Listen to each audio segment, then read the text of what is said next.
مال د کابل خبر مراوړه مال د کابل خبر مراوړه پویم چې بیا ویني توی شوی دی جی څنګه چې تاسو ته په سایت کې ویډیو ښکاری دا هغه ملک دی چې د پاکستان نه د 10 کال وروسته اوس د پاکستان نه 10 کال مخکې روان دی په د باندې 10 کال ویني توی شوی دی خو الحمدلله افغانستان خپل همت نه بیللې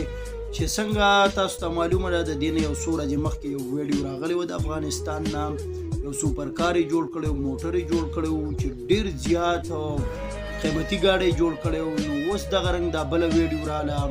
چې هغوی خپل جهازونه جوړوي دا کم ډرون چې دي نو په دې باندې دوی اوس خپل ایکسپریمنټ کوي لګیا دي دوی تیاری د دې جهاز د دې ډرون دا صلاحیت دی چې دا 2 کیلو پورې ځان سره وزن هم وړی شي او خل لرې پورې دا مزل کولی شي نو دا ویډیوګانې په تاسو باندې ګورم نو صرف خپل پښتنو ته دا وایم چې کابل باندې ټول عمر جنگ تیر شوی دی پاکستان ټول عمر پر راحت تیرا کړی ده اوس موږ ولې وروسته پاتې شو او کابل ولې مخکې روان دی ولې چې په کابل کې ټیلنټډ خلک ډیر زیات دي او احساس لرونکي خلک پکې ډیر دي پاکستان کې احساس لرونکي نشته دي کابل کې ډیر احساس لرونکي دي موږ به امید کوو ان شاء الله یو ورځ به داسې راځي چې کابل به په ټوله دنیا کې افغانستان به په ټوله دنیا کې خلک مني چې او واقعي خبره ده چې افغانستان داسې ملک و چې دا د ټولې دنیا نه 100 کال وروسته اوس دا د ټولې دنیا نه 100 کال مخکې دی نو ان شاء الله چې په فیوچر کې به موږ ټول وینو نو دا ویډیو وګورئ او خپل ملګرو سره لازمي شیر کړئ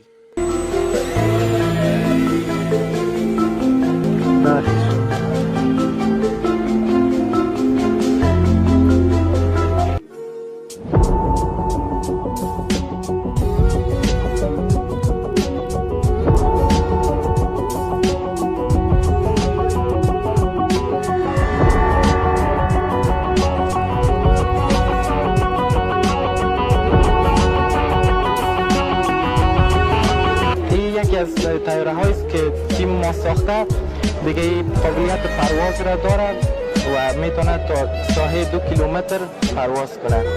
دیگه فعلا که برش کدام منظور خاص اضافه نکردیم ولی که میشه که به عنوان تصویر برداری و این چیزا استفاده شود دیگه چند قسمت داره که بالهایش است خود بدن است و دو معقبیش است و این قسمت ها موتورهای برشلس داره که به حرکت میارشه و دیگه به این دو قسمت الرون داره که همراه از او کاتش میشه و در آخر خود الیویتور داره که همراه از او هم پایین بالا کنترلش میشه و در مجموعی کنترل از راه دور میباشه که توسط ریموت ما را کنترل میکنه